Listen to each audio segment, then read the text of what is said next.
Joint বা পেশিতে ব্যথা ক্যালসিয়ামের অভাবজনিত কারণে হতে পারে, আবার বাত ব্যথার কারণেও হতে পারে। হাত, পা, মেরুদণ্ড, কোমর, পিঠ, হাঁটু এই সব জায়গার ব্যথার তীব্রতা বেশি থাকে। আবার হাড়ের কমজোরি, দুর্বলতা, হাড়ের ঘনত্ব কমে যাওয়ার কারণে হাড়ে ফাটল বা হাড় ফুটো হয়ে যাওয়া, হাড় ভেঙে যাওয়ার প্রবণতা দেখা দেয়।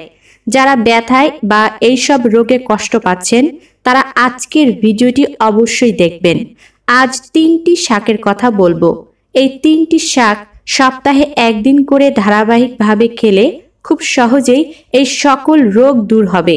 শুধু এই রোগগুলোই নয়, রক্তশূন্যতা, কোষ্ঠকাঠিন্য, দৃষ্টিশক্তির দুর্বলতা, high blood pressure, high cholesterol এই সকল সমস্যা দূর হবে এই 3টি শাক খাওয়ার মাধ্যমে। 1. লাউ শাক। লাউ শাকে আছে প্রচুর পরিমাণে ক্যালসিয়াম এবং ম্যাগনেসিয়াম। এই কারণে ক্যালসিয়ামের অভাবজনিত হাড়ের ব্যথা, জয়েন্টের ব্যথা দূর তো হয়, সেই সাথে হাড় অনেক শক্ত ও মজবুত হয়। এই কারণে অস্টিওপোরোসিস বা হাড় ফুটো হয়ে যাওয়ার রোগ কখনো হবে না। যাদের এই রোগ হয়েছে তারাও যদি লাউ শাক নিয়মিত খান তাহলে হাড়ের ভঙ্গুরতা রোধ হবে। লাউ শাকে রয়েছে প্রচুর পরিমাণে আয়রন। এই কারণে রক্তে হিমোগ্লোবিনের পরিমাণ বেড়ে যাবে এবং লোহিত রক্তকণিকার সংখ্যা বাড়িয়ে রক্ত তড়িতে সাহায্য করবে এই শাক। এই শাকে আছে উচ্চ মাত্রার ভিটামিন সি। তাই লাউ শাক খেলে যাদের সর্দি, কাশি, ঠান্ডা লাগার ধাত রয়েছে তাদের এই সব রোগ দূর হবে। আবার যারা শ্বাসকষ্ট বা হাঁপানি রোগে আক্রান্ত তারাও যদি এই শাক নিয়মিত খান তাহলে তাদের এই রোগ প্রতিরোধ হবে। বিটা ক্যারোটিন, লুটেন এবং জিয়াজ্যান্থিনে পরিপূর্ণ এই শাক। বিটা ক্যারোটিন রোগ প্রতিরোধ ক্ষমতাকে অনেক গুণে বাড়িয়ে দেয়, পাশাপাশি দৃষ্টিশক্তিকে বাড়িয়ে দেয়। লুটেন ও জিয়াজ্যান্থিন চোখের নানাবিধ রোগ প্রতিরোধ করে। যাদের দৃষ্টিশক্তি ক্ষীণ বা কম তারা যদি এই শাক নিয়মিত খান তাহলে দৃষ্টিশক্তি বাড়বে। প্রচুর পরিমাণে আঁশ থাকার কারণে কোষ্ঠকাঠিন্য সহজে প্রতিরোধ হবে। যারা অশ্ব বা পাইলসের রোগী তারা এই শাক নিয়মিত খেলে এই রোগ প্রতিরোধ করা সম্ভব। আবার এই শাক খেলে দেহের তাপমাত্রা নিয়ন্ত্রণে থাকে।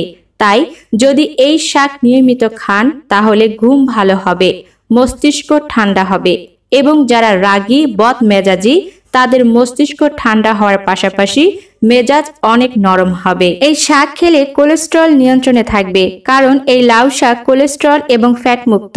আবার ক্যালোরি কম থাকায় ওজন কমানোর জন্য একদম আদর্শ খাবার। এর পটাশিয়াম হার্টকে সুস্থ রাখে এবং রক্তচাপকে একদম নিয়ন্ত্রণে রাখে।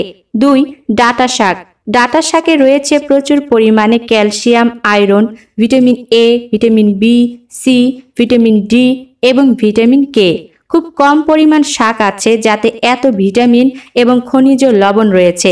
ডাঁটা শাকে ডাঁটার চেয়ে পাতাতেই বেশি পুষ্টিগুণ রয়েছে। এই শাকে এত পরিমাণ ভিটামিন কে এবং ক্যালসিয়াম রয়েছে যে তা হাড়ের স্বাস্থ্যের উন্নতি করে আর হাড় শক্তপোক্ত হয়ে ওঠে।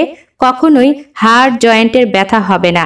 যাদের ব্যথা হয়েছে তারাও যদি নিয়মিত খেতে পারেন তাহলে হাড়ের ব্যথা দূর হবে। হাড় ফুটো হয়ে যাওয়া, হাড় ভেঙে যাওয়ার মতো রোগ কখনোই হবে না। কিডনি পরিষ্কার রাখতে এবং কিডনি ফাংশনকে উন্নত করতে এই শাক খুব ভালো কাজ করে। দেহের সুস্থতার জন্য অবশ্যই নিয়মিত এই শাক খেতে হবে। 30 বছর পার হয়ে গেলেই শরীরে নানা ধরনের রোগ বাসা বাঁধতে থাকে। লিভার, কিডনি রোগ, হাড়, জয়েন্টের ব্যথা, হার্টের দুর্বলতা, হাই ব্লাড প্রেশার এই সমস্ত রোগ দূর করতে পারে এই ডাঁটা শাক। এবং পর্যাপ্ত পরিমাণে আয়রন থাকার কারণে রক্ত স্বল্পতা দূর করতে খুব ভালো কাজ করে এই শাক। যাদের রক্ত স্বল্পতা রয়েছে তারা রক্ত স্বল্পতা দূরীকরণের এর চেয়ে সহজ এবং ভালো খাবার আর পাবেন না। প্রচুর মাত্রার ফাইবার থাকার কারণে হজমের সহায়তা করে এই শাক এবং হজমের সহায়ক অ্যাসিডের ক্ষরণ বাড়িয়ে দেয়। সেই সঙ্গে বাউয়েল মুভমেন্ট যাতে ঠিক মতো হয় সেদিকেও খেয়াল রাখে। ফলে গ্যাস, অ্যাসিডিটি ও বদহজম, টক ঢেকুর এবং পেটে কষার মতো সমস্যা কখনোই হয় না।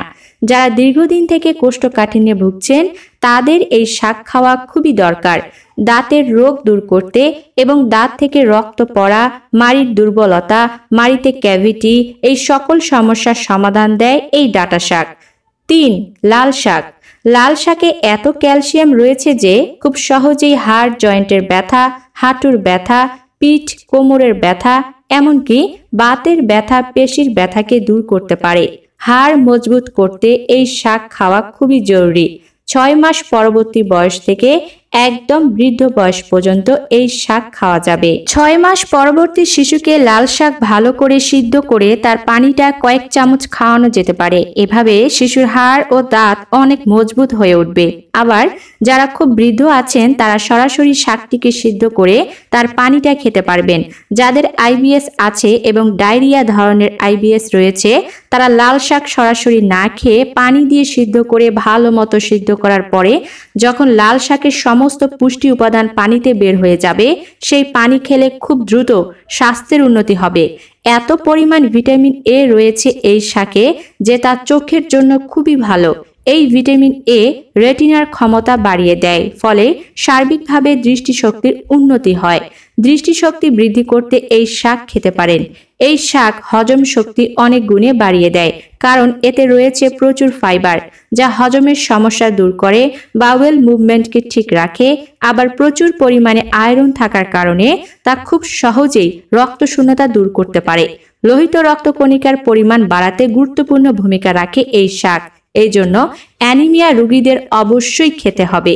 ক্যান্সারকে দূর রাখে এই শাক, কারণ এতে রয়েছে প্রচুর পরিমাণে amino acid, iron, magnesium, phosphorus, vitamin E, potassium, vitamin C, যা শরীর থেকে সব ধরনের টক্সিক উপাদানকে বের করে দিয়ে যাতে কোনো কৌশিক ক্যান্সার জন্ম নিতে না পারে সেদিকে খেয়াল রাখে। আরও আছে, এখানেই লাল শাকের উপকারিতা শেষ নয়। লাল শাক কিডনি ফাংশন ভালো রাখতে সাহায্য করে। নিয়মিত লাল শাক খেলে কিডনির কার্যক্ষমতা অনেক গুণ বেড়ে যায়। আবার হাই কোলেস্টেরলের মাত্রা একদম নিয়ন্ত্রণে রাখে এবং রক্তের খারাপ কোলেস্টেরল দূর করতে পারে। ভালো কোলেস্টেরলের পরিমাণ বাড়াতে পারে এই শাক। সেই সাথে হার্টকে সুস্থ রাখে, কারণ হাই ব্লাড প্রেশার খুব সহজেই নিয়ন্ত্রণে আনে। তাই হার্ট সুস্থ রাখতে এবং অন্যান্য সকল রোগ দূর করতে এই শাক খাবেন। যে 3টি শাকের কথা বললাম এই 3টি শাকই স্বাস্থ্যের জন্য খুবই উপকারী। আসলে শুধুমাত্র 3টি শাক নয়, সমস্ত শাকসবজি শরীরের রোগ দূর করতে পারে। কিন্তু সব অসবজি বা সব শাক সব রোগের জন্য ভালো নয়। আপনার যদি ইউরিক অ্যাসিড বেশি থাকে তাহলে আপনি পালং শাক খাবেন না। পালং শাক, সরিষা শাক, মূলা শাক রক্তে ইউরিক অ্যাসিডের পরিমাণ বাড়িয়ে দেয়। এই জন্য আপনার যদি বাতের ব্যথা হয়ে থাকে তাহলে ওই 3টি শাক বাদ দিতে হবে। আবার ক্যালসিয়ামের অভাবজনিত ব্যথা হলে ওই 3টি শাক সহ এই সকল শাক খেতে পারবেন। শাক রান্না করার আগে অবশ্যই ভালো করে বারবার পানিতে ধুয়ে নেবেন। যেহেতু সব শাকসবজিতে কীটনাশকের ব্যবহার হচ্ছে, তাই খুব ভালো করে না ধুয়ে খাওয়া যাবে না। ভালো করে ধুতে হবে এবং খুব ভালো করে সেদ্ধ করতে হবে। হালকা আঁচে বা মাঝারি আঁচে রান্না করবেন। খুব বেশি আঁচে রান্না করলে শাকসবজির পুষ্টিগুণ নষ্ট হয়ে যায়।